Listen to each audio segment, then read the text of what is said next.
I noticed, though, that somebody, while I wasn't looking, came along and edited my file and changed my name up there. I suspect a Canadian. Let's hope there are no further surprises as I go along. We'll see. Well, what I want to talk about, the role of chance in evolution. Let me tell you a little bit about why I'm doing this. Last year, as I typically do, I was giving a series of talks on various aspects of evolution. And one thing that kept happening is, here I was giving this talk, and somewhere in the talk, I casually mentioned things like genetic drift and a few of the alternative theories to selection. And afterwards, people would come up to me and say, "What is that?" I thought I understood evolution really well. I never heard of this. And I'd explain it to them, and they'd tell me, "Well, that sounds suspiciously anti-evolutionary." Because it wasn't selection, right? So what I wanted to do today is, I'm going to give you this sort of brief introductory primer to these other mechanisms of evolution, which I consider more important than just selection. Selection's got a unique place in evolutionary theory, but if you look at the history of life on Earth, it's dominated largely by chance events. So let me throw up a little German slide here. I'm not really going to say much. It's just a prettily designed slide. What it's showing is the diversity of forms that have arisen on this planet. But here you get this vast variety of different kinds of creatures. And the question is how did this happen? Is it simply that these are the ones that are best suited, or is there some kind of chance component behind it? Is there something that's driving diversity beyond simple optima and fitting to an environment? And I'm going to argue that yes, there is. Now, another reason I'm talking about this is I tend to read some of the creationist sites out there. It's a guilty pleasure, right? I like to look at this, and they say the most incredible things. Among the things I learned, if you go to any of the intelligent design sites, for instance, they have a magic phrase, a magic acronym that they use all the time, and you see it. This is it. RM plus NS, which stands for random mutation plus natural selection. And they laugh and mock at those biologists who say, "Oh, it's just random mutation, natural selection that does everything." And what I've discovered reading their stuff, as Laurie Moran was making a point earlier today, they don't understand this. It's a mantra they've got, but it's meaningless because they don't understand what's going on there. And I prefer to use a different set of 4 letters when I talk about the foundation of evolutionary biology, and it's these 4 letters. Because that's what we're dealing with. What we're talking about when we talk about these different events occurring in our history are events that have been shown by observation, by evidence, by mathematical inferences, by predictions and tests, by real science. We use math all the time. And that math has told us that most of the changes that are driving evolutionary history are random chance events. Selection, again, important. It's part of the story, an essential part of the story. But there's also a lot more going on. And so that's what I want to explain to you. There's some of these different sorts of phenomena that are going on. And I'm not going to get too deeply into them. I'll just try to give you a casual introduction to them. So let's talk about mutations. So here's a human karyogram. There's the 46 chromosomes that you find in a human. And what will happen is somewhere in the process of replication, there'll be an error, and there'll be a change in this sort of thing. And for purposes of this talk, I'm going to speculate, let's say we get a really good mutation. We're going to call it the X factor. And we're going to use the X-Men symbol for it, all right?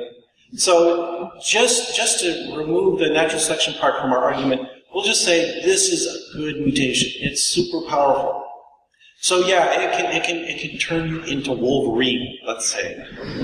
Right? So little claws stick out, you got great healing powers, muscular. This is that kind of event. And this will happen every once in a while. Not to that degree, of course. That's a comic book example. I'm just saying that you'll get a change that will affect the individual. Also, lots of times you'll get changes, random changes that do nothing detectable at all, and those are probably the most common. But let's talk hypothetically about things that can cause dramatic phenotypic differences. Now, the next question you'll ask is all right, we've got one superpowered individual. This is something the comic books never talk about, but they should. Is here you've got the superpowered individuals. You've got Wolverine. And have you noticed that Wolverine is dead sexy, right? The ladies are all saying yes, I hope. Some of the men are too. That's okay. Why isn't he reproducing?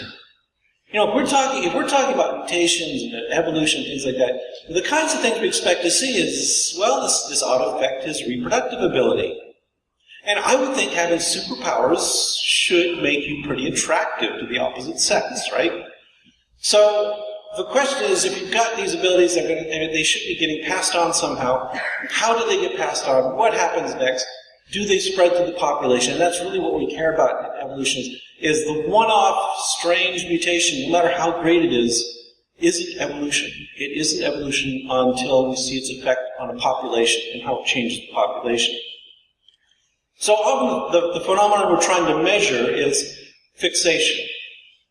So does this allele, this variant, this Wolverine gene or whatever, become fixed in the population? Does it reach a saturation of 100% of the individuals in the population carry it?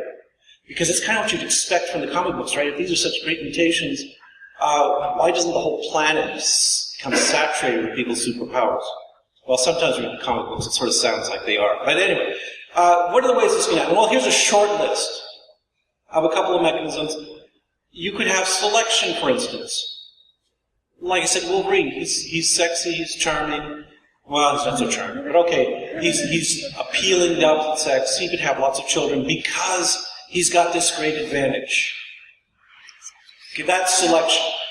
Founder effect is another way that this could happen, is the Xavier school could segregate itself off from the rest of the world and say, okay, we're just gonna breed among ourselves.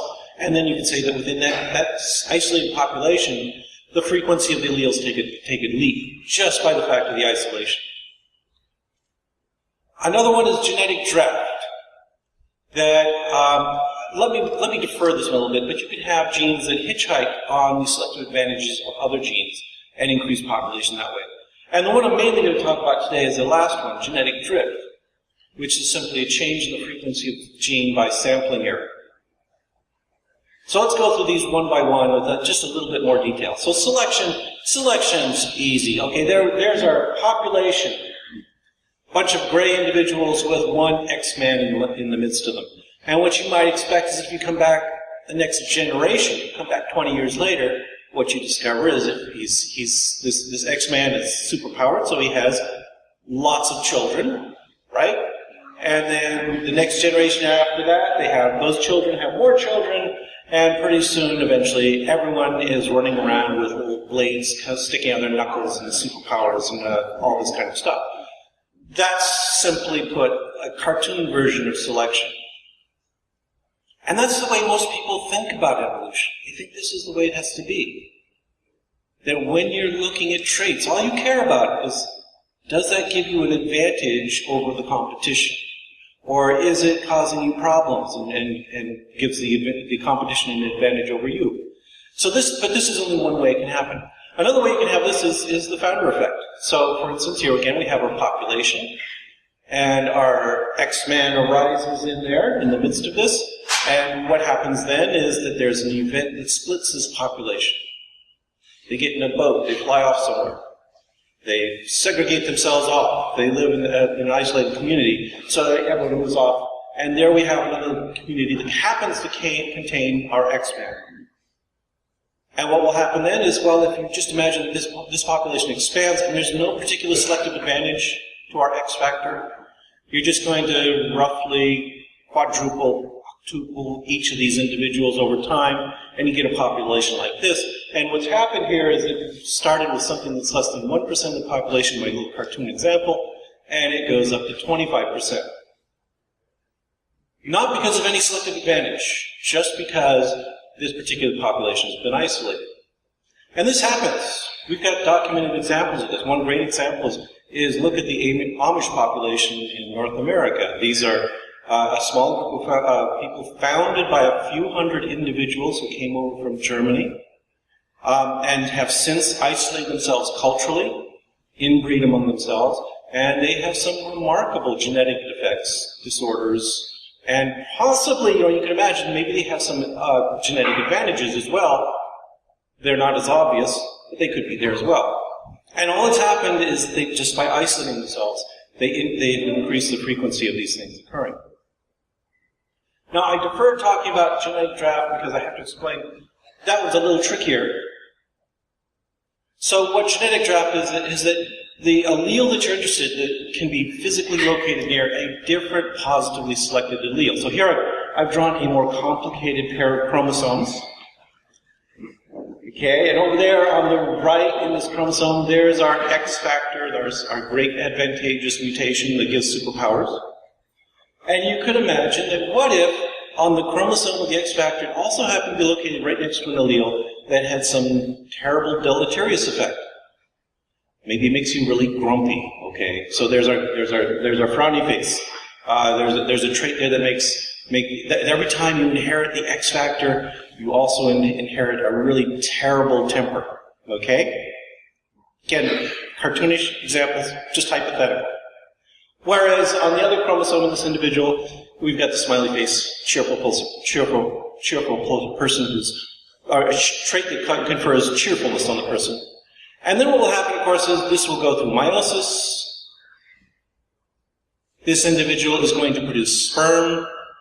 We're saying sperm to make it simple. This is a man who's going to produce sperm. And what you find is that every time that individual passes on the X factor, he's also passing along the grumpy gene.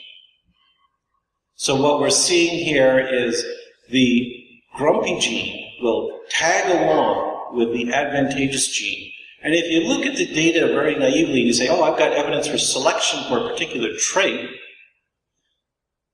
what you often are looking at in this kind of molecular data is not necessarily for the trait, but for a particular region on the chromosome, and you don't know exactly which part of that chromosome is conferring the phenotypic advantage.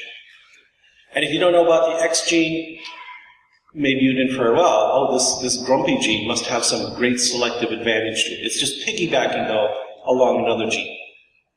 So this is also a fairly common phenomenon, that what you find when you look at chromosomes getting passed on from generation to generation is they maintain a kind of structure to them, and that structure is often preserved for long periods of time. Okay, another example, and this is where we're going to get into drift here. And I think this is the simplest, clearest way I can explain it, is here we've hypothesized our super person who's inherited this one mutation that confers these great advantages on him. But think about this. Every one of you have a pair of chromosomes. When you go on to produce germ cells, sperm or egg, it's going to go through meiosis. And in that process, if you've got two copies and one of them is got the great X factor on it, that means there's a 50-50 chance it will be lost in the next generation.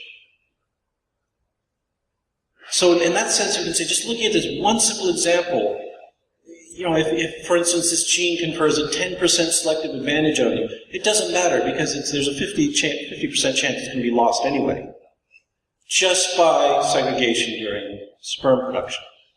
Similarly, this gene could be terribly deleterious. It could have some negative effect on it. And there's a 50-50 chance that your child will inherit this. Meiosis is going to dictate some really funny stuff that's going to go on with the inheritance of these traits. You can't simply look at it and say, oh, well, that's advantageous, so of course it's going to get passed on to the next generation. Because we do this weird thing called sex. And sex is really screwy, okay? It messes a lot of things up. Now, I want to do take a little detour here and talk about one other thing. It's a phenomenon I really like reading about because I have roots in genetics and things like this. And my initial genetics teacher was the guy who discovered this particular phenomenon. There's another process that can affect this. If you're looking at this particular trait and you're saying, okay, this is my magic X-Men factor, it makes you super powerful, but it's still got a 50% chance of being lost in meiosis. And you're asking, what would be a really great superpower gene? And I can tell you right now, the best superpower for a gene to have is one that affects the segregation of alleles in meiosis. I know you're all sitting there wondering, what the heck? What does that mean? Well, there are examples of this. So here's our condition. We have meiosis producing the 4 progeny. Half of them carry your X factor, half don't. What if that X factor's effect were not in the adult? What if it was in meiosis? What if during maturation of the gametes, that's when that cell snicked out the little razor claws and killed the cells that don't carry it? Okay, what this would cause is it's called a segregation disorder. It's also called meiotic drive. What it will do is bias the production of gametes to produce just the ones that carry your factor. This factor could have absolutely no consequences at all in the adult, except for this one thing where it biases the production of gametes. So meiotic drive is another phenomenon that can affect the distribution of alleles in a population. Okay, and another aside I want to make, and I just told you that sex is weird, and I really want to get this point across, that sex is weird. And it's not just weird because of the weird things people do together. Genetically, it's weird. And I have a little metaphor I want to share with you for how sex works. A less distracting picture we'll put up there. Think of sex as entering a Lego building contest. Okay? Here you are. Those of you who have kids are familiar with this phenomenon. There you got the elaborate box of Legos, and you sit there and you build all these fancy things. You build these elaborate constructions, and then what you do is you take those and you enter them into a contest. Right? Because you're so good at this. You made a great model. What if the prize in this contest, where after all the judging was done, they looked at your model and they said, oh, yours is the best, and then they pull out an axe, chop it in half, scramble the pieces, break it all up, scoop half the pieces into a bucket, and then they go to the second place winner, do the same thing to that, scoop half the pieces of that into a bucket, mix those all together, pass them on to another kid. Okay, say, there's the winning entry. Go do something with it. That's what sex is like. Because that's what's happening. Here I am, this handsome hunk of manhood up here, right? And you're looking at me and you're saying, man, that guy ought to be cloned, right? Because that would increase the perfection of the universe if there were more copies of me around. But you know what? When I went to reproduce, I had to get this strange woman. And we had to mix up our genes together. And I had no control over it. All of my children are half me and half her. Isn't that just the screwiest way to do this? If you're a champion, you ought to be able to just get out there and do that. Well, that's exactly what's going on with this drift phenomenon, though, is that we're talking about sampling error, that what we're doing is scrambling up genes between generations, and what comes out the next generation, it really is a matter of chance. The arrangement of alleles, which alleles get passed on, which get dropped out, there's a huge chance factor that has to be taken into account. So let's talk a little bit about drift. So here we've got this sampling error. We've got an individual who carries a trait. It can be neutral, it can be advantageous, it can be deleterious. And what's going to happen is in generation after generation, that trait will be passed on or not passed on in a way that's only skewed by selection, but is largely a consequence of chance. So I've stolen some slides from Laura Kubatko at Ohio State University, who's illustrating this concept for us. And it was just easier than making my own versions of this. But it's a fairly simple thing to understand. So imagine a population like this. And we're going to look at this population over time. So we're going to have time extending off to the right there. So here we've got this population of individuals, and imagine that in one generation you get a mutation, which in this dim room doesn't show up very well, but there's a purple one up there, so there's blue and purple here. So imagine that you've got a new mutation in one generation. And then you ask yourself, what is the probability that it's going to get passed on next generation? And you're going to have to take into account, because we're looking at small sample sizes here, that there could be sampling error. You can't simply say, well, this trait has a 1.01% selective advantage. So 1.01% more progeny will be produced in the next generation, because it turns out we cannot produce fractional progeny. They're all integral numbers of children. So anyway, there's going to be sampling error going on. But maybe you get, again, it's really hard to see, but maybe you get 3 in the next generation, and then another generation you get 2. There's kind of a wobbling around here, and then maybe it's gone, just by bad luck. Just by chance. Now again, we're not considering any kind of selective advantage here, or any selective disadvantage. It's just a matter of chance what will happen to it. But at the same time, of course, maybe there's another mutation that will crop up somewhere else. What's going on in these populations, as Larry talked about earlier today, is that you've got this constant rate of mutations going on. So you're going to be constantly getting new mutations that have a chance for getting passed on to the next generation. So as Kubatko's example goes on, we can say, okay, maybe this one's going to be gone the next generation, they'll drop out, but another one has arisen, and maybe eventually what will happen is you get something like this, where one gene, the green gene up there, has expanded just by chance. Again, we're postulating there's no particular selective advantages, and you can trace the lineage of these little green dots. And you can see, okay, well, that's the lineage drawn in these lines here, and there's also an orange gene, a red gene, etc., that all this is going on. You have to visualize, for evolutionary purposes, visualize populations as streams of genes. That each of us has a constellation of alleles in us, that these are varying in different individuals over time, and then what's happening is a pattern of constant change. It's not like the human population is all uniform. And then evolution will go on, and all of a sudden, boom, everyone will be different. What will happen is different traits emerge at different times in different individuals, and these just stream through populations over time, some spreading to encompass larger parts of the population and others dropping out and disappearing. This is constantly happening. Even in a static population, one where you see no obvious phenotypic change, there will be a constant drift of the distribution of alleles within that population just by this simple sampling error. Now, if you postulate a world where there's all this chance going on, you could then ask, well, when does selection matter? Because we don't want to throw out selection. Selection is important. So when is selection actually really effective?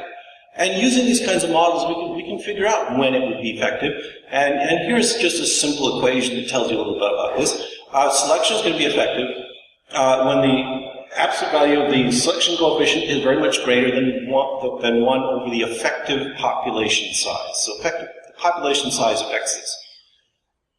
All you need to know about this particular equation is selection works best in large populations with low mutation rates. And in small populations with high mutation rates, selection isn't going to matter much. It's going to be mainly chance. One way to think about this is imagine that you have worked out a system for gambling, okay? You've worked out something that overcomes the house edge, which is hard to do because, man, gambling casinos, they're ripping you off. We're talking 5 to 20% house edges. This is absurd. With their volume, they don't need that kind of edge to make lots of money. But anyway, they're making obscene amounts of money with this. But let's say you've worked out a solution so that you've shifted the odds so you've got a 0.1% advantage in gambling. Now, if you go to the gambling house and you place 10 bets, do you think you would be able to detect anything from this? You've got a 0.1% advantage over the house. That's not going to matter. You've got to have a large volume of bets in order to detect this. If you're just doing a few bets, no, chance will dominate, you could be wiped out. That's why all these people who come up with gambling schemes know that you've got to have a good bankroll, you've got to have a bit of capital to go in there and run your protocol for a long period of time in order to see it emerge. It's also why gambling casinos are just fine with somebody occasionally winning a big pot, because they know in the long run, with all the trials going on in their casino, the odds are in their favor. They will win in the long run. So this is a key thing. You're going to care most about selection when you have really, really large coefficients, or you have large populations, and mutation rate isn't too great. And now you're thinking to yourself, well, human beings, look at us. There's 7 billion people on this planet. Obviously, we're dealing with a large population, right? No, not really. So, yes, 7 billion, that's pretty respectable. That's really respectable for a large vertebrate like us. But, look at it this way. Each one of you has roughly 10 to the 14th bacteria in their guts. About 1,000 species of bacteria, roughly, living in your guts. Even there, 10 to the 11, each species is represented by about 10 to the 11th individuals in each one of you. Versus 7 times 10 to the 9th, or roughly 10 to the 10th. Total humans on the planet. Bacteria count a lot more. That's a big population. That's where we start thinking, oh, that's a really large population. And of course, then there's this other example there that's Phylogenetic, which is thought to be the most common genus of bacterium. Actually, it's thought to be a single species on the planet with 2 times 10 to the 28 individuals living in our oceans. Now, that's a big population. That's where we're starting to talk about, I bet you selection really works well in Phylogenetic, whereas in us, there's going to be a little bit of slop. So just remember, because it's in small populations with a high mutation rate, they're dominated by chance. So let me get specific here with an example where it's been measured in people. And this is one that I want to bring up to you because it was recently in the creationist literature, and I had a great laugh over this. There's a typical relationship among the primates, shown here by this phylogenetic tree. And you probably have heard this, right? That our closest relatives are the chimps and bonobos. Chimps and bonobos are more closely related to each other. Then our next closest relative is gorillas, then orangutans, then other apes and monkeys. Okay. That's the canonical pattern that we expect to see in the population. Now you might ask, okay, well, that's the overall distribution, or the overall pattern that we see in our evolutionary history. And you might ask, well, what if we pick a single gene and ask, what is the history of that single gene? Will that single gene's history, if we look at the relationships, compare them in all these species, will that single gene's history always line up with this tree? And the answer is no. It won't always line up. Because we do not have that cartoonish pattern of speciation where all humans are the same, and then at a speciation event, boom, they all change. We contain streams, rivers of genes that are flowing through the population. They're constantly changing, new genes arising, old genes dropping out all the time. And those patterns, that flow of new genes entering the population, doesn't necessarily align with speciation events. Okay, so anyway, just to demonstrate this, earlier this year, the gorilla genome sequence was published, which is kind of cool. We have the human genome sequence, we have the chimp sequence, and just this year they completed the gorilla sequence. And so you could ask yourself, well, what did they discover? Did they see anything cool? What are the patterns of relationships between these different genes? And in the abstract, here's what they said. And I'm not going to go over all the details of the abstract or anything like this, but they said, okay, here's the general pattern that human chimpanzee and human chimpanzee gorilla speciation events occurred roughly 6 and 10 million years ago. So 6 million years ago, humans and chimpanzees separated from one another, and roughly 10 million years ago, humans and chimpanzees separated from the gorilla lineage. So that branch was about 4 million years older.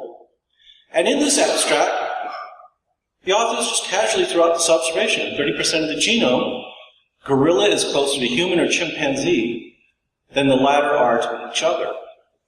Again, this is looking at individual genes and asking, okay, does that gene show the same arrangement, the same phylogenetic tree that we see for the overall pattern?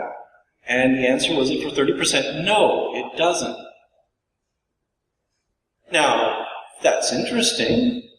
When I read this, I stopped for a moment. I had to think, is that a reasonable number? Is 30%? And, I cranked it through my head real quick, and oh, yeah, that's what we'd expect.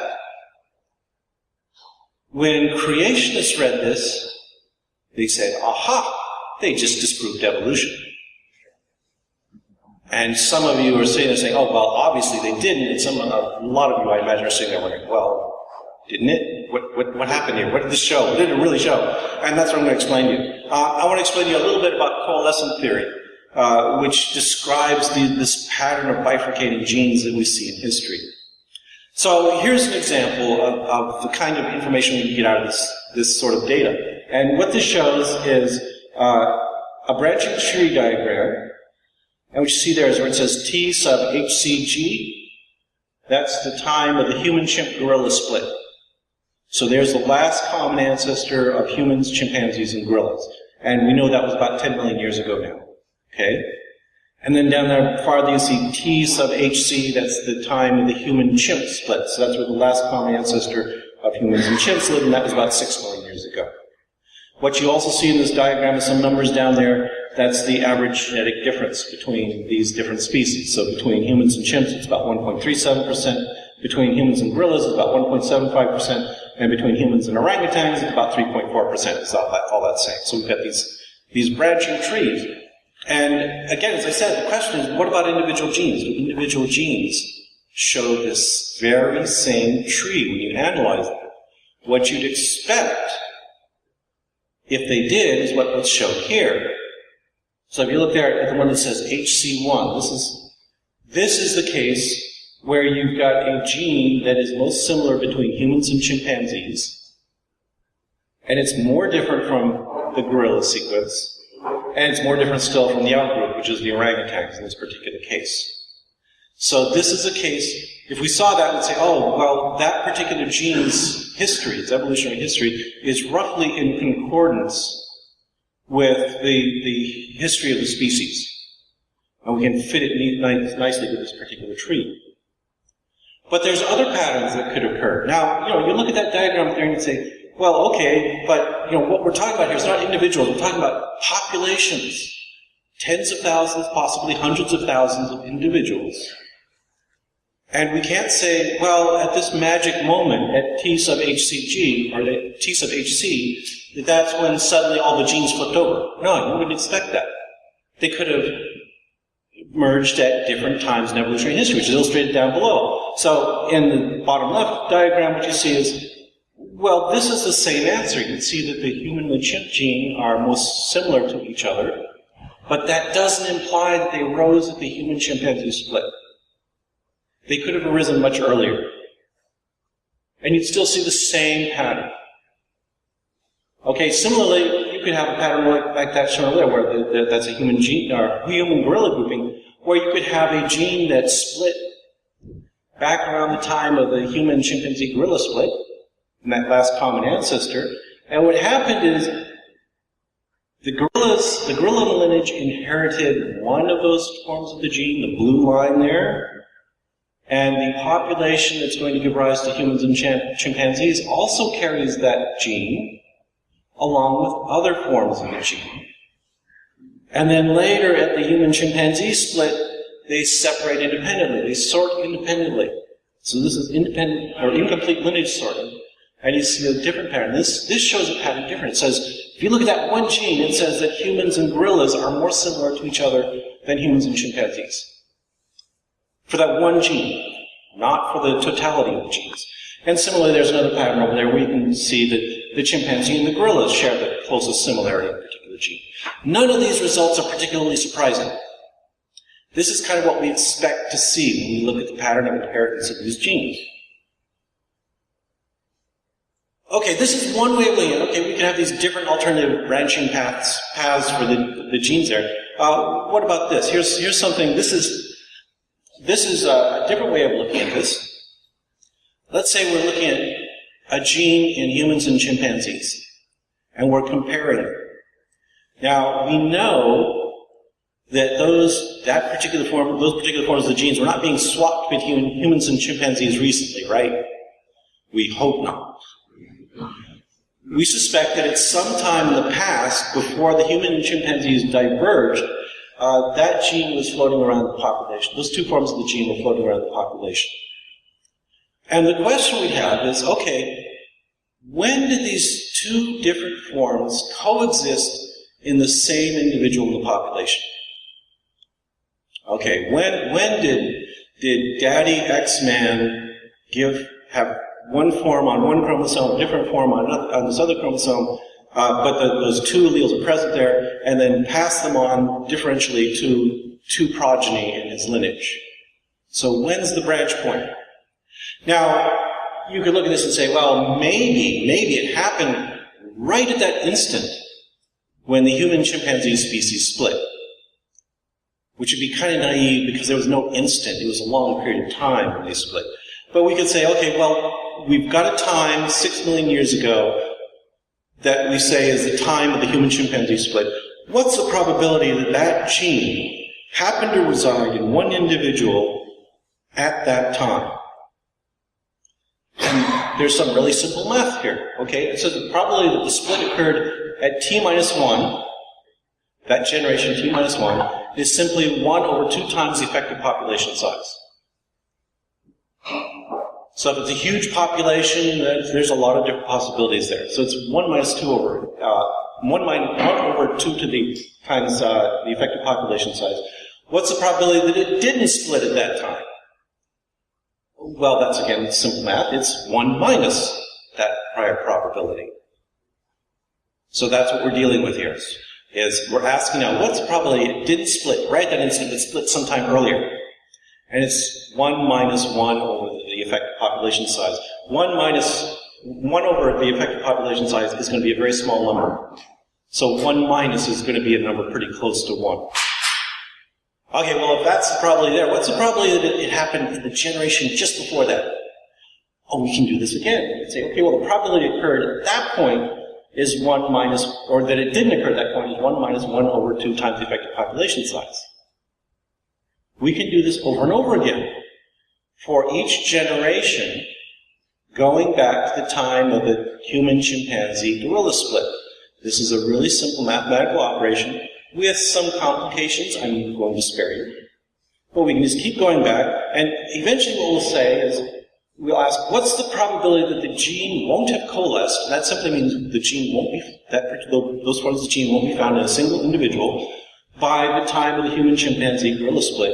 And the answer is simply 1 minus 1 over 2 times the effective population size to the power of the number of generations between 10 million and 6 million years ago. We can work that out. We can estimate what's the probability that it didn't happen. And so there's our calculation. And this is just, like I said, I just looked this off the top of my head, thought of some reasonable examples. So if we have an effective population size of 100,000, which is probably a bit on the large size, but when you're doing it in your head, do powers of 10, okay?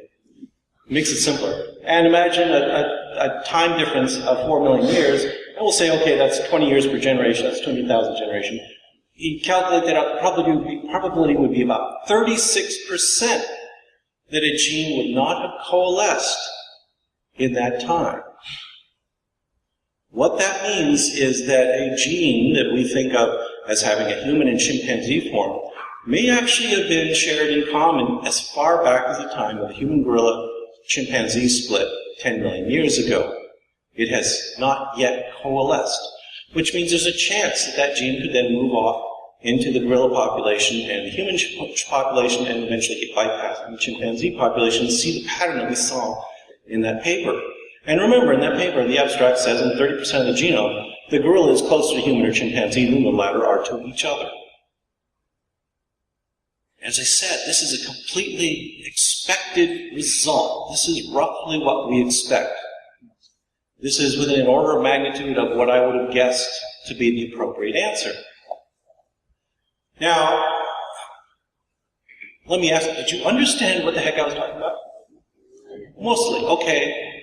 If you didn't understand it, okay, just trust me. I know, that's a terrible thing for a scientist to say, but we've got some time after this. You can grab me by the collar and tell me, explain this in more detail, tell me all the reservations you have. But anyway, the idea is that this is an expected result. You'll see some proportion of the individual genes in these populations that will be shared in a pattern that's not the same as the pattern of the inheritance of the descent of the population. Now, like I said, this is what was expected. What really dazzled me is that immediately after this came out, all the major creationist organizations, I mean, without exception, published triumphant articles claiming that they had just disproved evolution, and it was published in this paper. Why? Because we see genes that are more similar to gorilla genes than to chimpanzee genes. Therefore, we've thrown the entire phylogeny of the great apes into disarray, and therefore it's all wrong.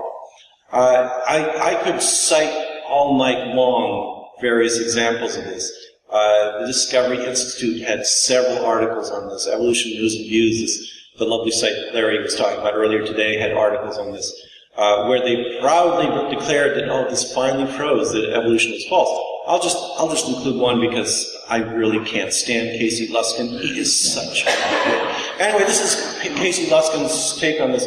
And you can just read the conclusion there at the very end. The gorilla genome data badly messes up the supposedly nice, neat, tidy arguments which they use to claim humans are related to the great apes.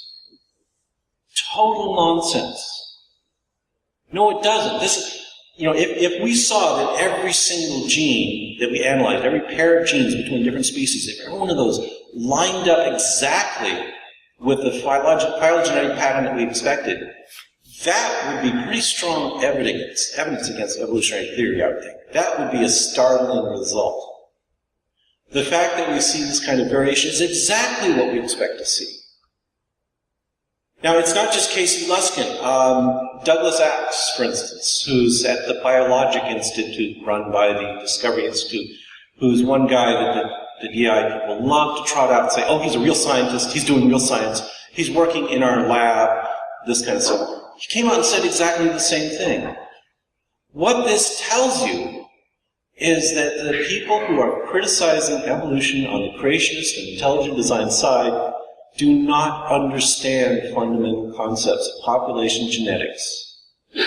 They get it all wrong, every step of the way.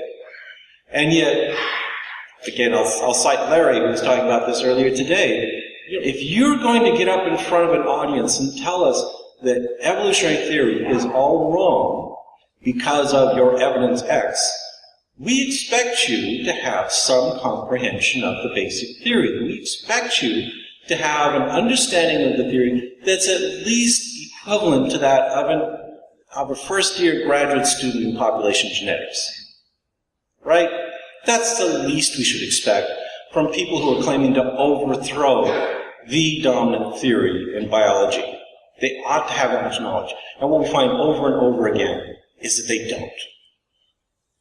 Okay, I'm going to stop there, except for one thing. I just want to throw up this one thing in a prediction. Because, in a slow moment today, I was doing a terrible thing. I was sitting back there with my iPad, and I was reading Nature. Yes, I know. Pay attention. Some of you are doing that right now, aren't you? Anyway, there's an interesting paper that just came out. It's an analysis of human variation. And what they discovered is an interesting result. They looked at a large number of different populations. They analyzed all these genes out there. And what they found is that most human variation arose in the last 5 to 10,000 years. As it says, approximately 70% of all protein coding, single nucleotide variants, and approximately 80% of all SNVs predicted to be deleterious arose in the past 5,000 to 10,000 years. Now, from a population genetic standpoint, that's exactly what you'd expect too. That here's the human population that's kind of lurking along for long periods of time at fairly low levels, and then recently it's just expanded and bloomed and blossomed into this gigantic population of 7 billion individuals, and so you'd expect that a huge fraction of the variation would have arisen in this time frame. But I read this and I thought, this is cool, and then I noticed something that made me stop for a minute. They say it rose in the past 5 to 10,000 years. And I thought, uh-oh. I'm making a prediction that to this audience, I will not post it on my blog just yet, but I'm predicting that within the next month, there will be creationist articles saying this confirms the young Earth creationist view of evolution. At the end of December, I will post something about it, one way or the other, whether my prediction is confirmed or not, but I kind of expect that all they're going to see is that 5 to 10,000 number and say, that lines perfectly with young Earth creationism. And I just wanted to make that a public prediction without putting it on my blog where they'll see it and know to avoid it. But we'll wait and see. It's going to be interesting. Okay, I will stop there. Any questions? This is just random curiosity, but you were talking about, I think it's called Meiosis drift, where that... Genetic drift, yes. Well, the one where the claws came out. Oh yeah, Meiotic drying. Yes, thank you. Does that ever happen with anything controlling the sex gene? Like, will there ever be situations in which, for example, yes, there are. Yeah.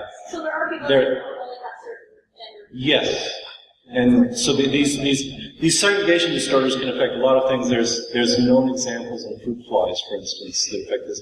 And it's expected that, this can be the kind of process that will affect sex genes and how they're segregated on X and Y chromosomes.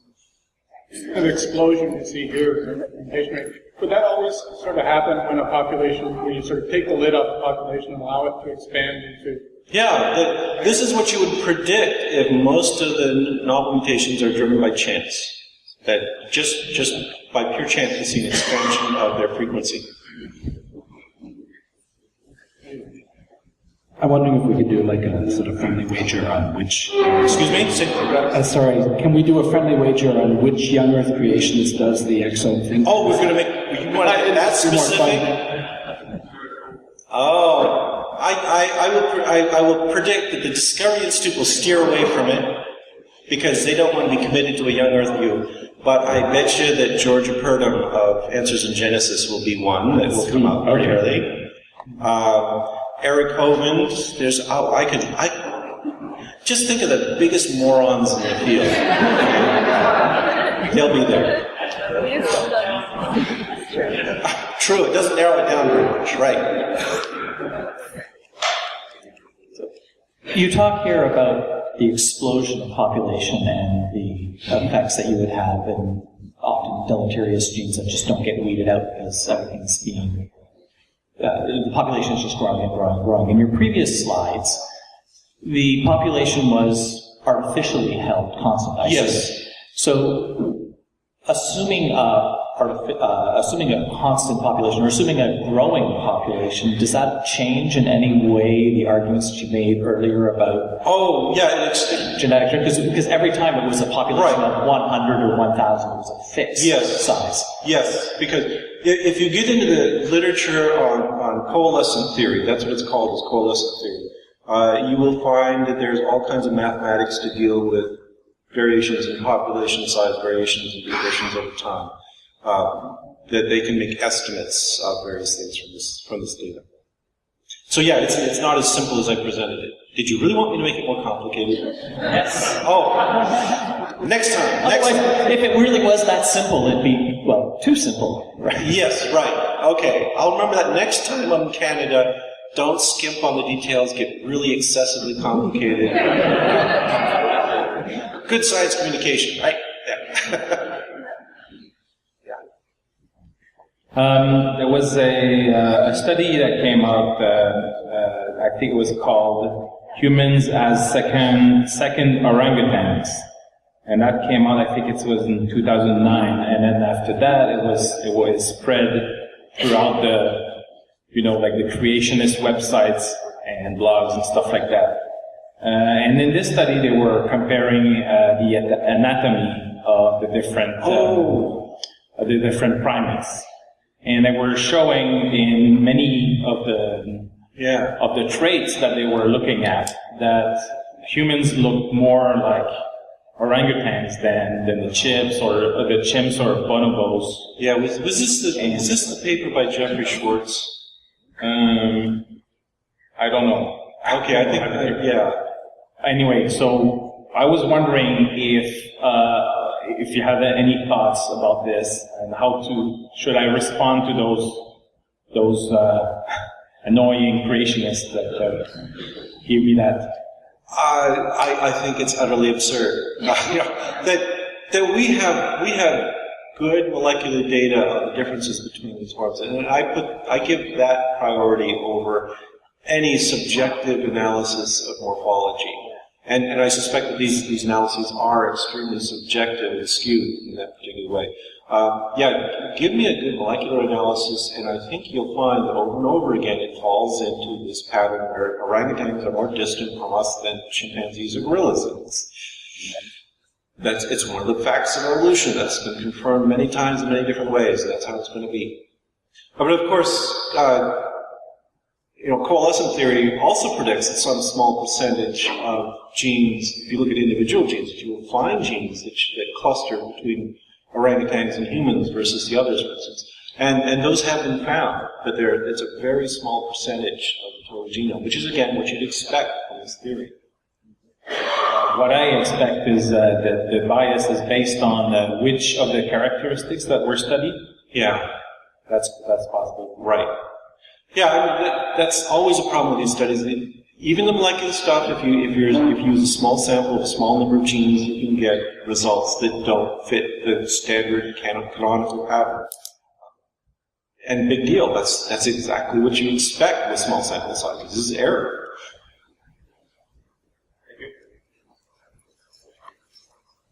We're done.